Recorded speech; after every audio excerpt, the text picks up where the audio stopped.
Sir, I would like to ask the second question.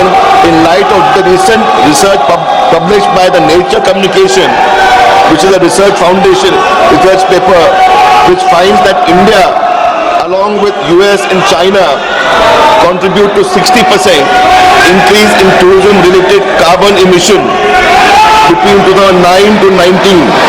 May I ask globally, may I ask the Honourable Minister, measures taken by the government to reduce environment impact on tourism sector, particularly through low carbon transport, energy efficient infrastructure and ecotourism promotion. Additionally, industry like CAI and EY, Ernst & Young, has projected that India will need 61.3 lakh skilled workers in tourism sector by 2036. How does the ministry plan to ensure the growth of the sector and remain inclusive with targeting skilling and employment opportunities for women, scheduled caste, scheduled tribe and other backward region, which will help to promote tourism and especially in the tourism states? धन्यवाद माननीय सभापति महोदय, माननीय अध्यक्ष महोदय, माननीय सदस्य ने दो अलग अलग प्रश्न किए। हालांकि दूसरे प्रश्न का मूल प्रश्न से संबंध नहीं है, लेकिन फिर भी मैं माननीय सदस्य की संतुष्टि के लिए उसका प्रत्युत्तर देना चाहता हूँ। पहले प्रश्न जो उन्होंने पूछा, मुझे लगता है कि मैंने अपने फर्स्ट सप्लीमेंट्री को रिप्लाई करते हुए विस्तार से उस विषय को रखा है कि हमने सस्टेनेबिलिटी को इंसेंटिवाइज करने, सस्टेनेबल प्रैक्टिसेस को अडेप्ट करने, डिमांड और सप्लाई दोनों साइड में, उसके लिए बहुत सारी प्रैक्टिसेस को प्रारंभ किया है। टूरिज्म मूलतः प्रारंभिक रूप से राज्य का विषय है। राज्य सरकारों ने भी इस पर बहुत सारे इनिशिएटिव लिए हैं। सिक्किम ने अपने यहाँ पर जिस तरह से जीरो प्लास्टिक की कॉन्सेप्ट के साथ में काम करना शुरू किया है, से बहुत सारे डेस्टिनेशंस में इस तरह के गुड प्रैक्टिसेस को अडेप्ट करने का प्रभाव दिखाई देता है। अभी हाल ही में माननीय प्रधानमंत्री जी के नेतृत्व में उत्तर प्रदेश में जो प्रयागराज का कुंभ आयोजित हुआ, 66 करोड़ लोग वहां गए। लेकिन मैं जिम्मेदारी के साथ में कह सकता हूं, पक्ष विपक्ष के सभी माननीय सांसदों ने वहां का जो है कुंभ में स्नान किया होगा, लेकिन कुंभ में जीरो प्लास्टिक उपयोग किया गया और प्लास्टिक वेस्ट वहां कलेक्ट नहीं हुआ।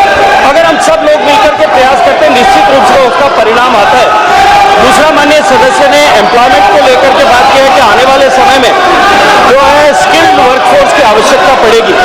जिस तरह से माननीय प्रधानमंत्री जी के नेतृत्व में अर्थव्यवस्था आगे बढ़ रही और देश के 30 करोड़ लोग गरीबी की रेखा के बाहर माननीय प्रधानमंत्री जी के द्वारा प्रारंभ की योजनाओं के कारण से निकल पाए, उसके कारण से भारत में टूरिज्म जो है, डोमेस्टिक टूरिज्म बहुत तेजी के साथ में बढ़ा है और हमारे इकोनॉमी की ग्रोथ के साथ में और अधिक विस्तार इसमें होगा। उसको लेकर के सारी दुनिया के लोग ये मानते हैं कि जिस गति के साथ में टूरिज्म बढ़ रहा है, उसको पैरी पास हो हमको स्किल्ड वर्कफोर्स की आवश्यकता पड़ेगी। भारत सरकार अपने इंस्टीट्यूट्स के माध्यम से लोगों को, युवाओं को इस कैरियर हॉस्पिटैलिटी इंडस्ट्री में अडेप्ट करने के लिए प्रेरित करती है और उनको ट्रेन करती है।